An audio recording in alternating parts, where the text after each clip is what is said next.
বিশ্বনবী মুহাম্মদ সাল্লাল্লাহু আলাইহি সাল্লাম বলেন, যে ব্যক্তি নিজেকে পাহাড়ের উপর থেকে নিচে নিক্ষেপ করে আত্মহত্যা করবে ওই ব্যক্তি জাহান্নামে যাবে এবং সেখানে সর্বদা ওইভাবে নিজেকে সে নিক্ষিপ্ত করতে থাকবে অনন্তকাল। নাউজুবিল্লাহ।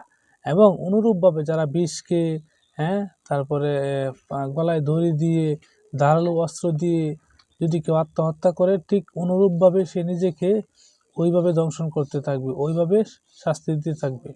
তো আমরা যারা দুনিয়াবি একটু দুশ্চিন্তা হতাশায় নিজেকে আত্মহত্যার দিকে ঠেলে দিই, তাদেরকে অবশ্যই জানা উচিত, কারণ আল্লাহ সুবহানাহু ওয়া তাআলা কাউকে তার সাধ্যের অতিরিক্ত বোঝা চাপিয়ে দেন না। এবং আল্লাহ সুবহানাহু ওয়া তাআলা আমাদের ধৈর্যশীলদের যারা ধৈর্যশীল তাদের পাশে আছেন, তাদের সাথে থাকেন।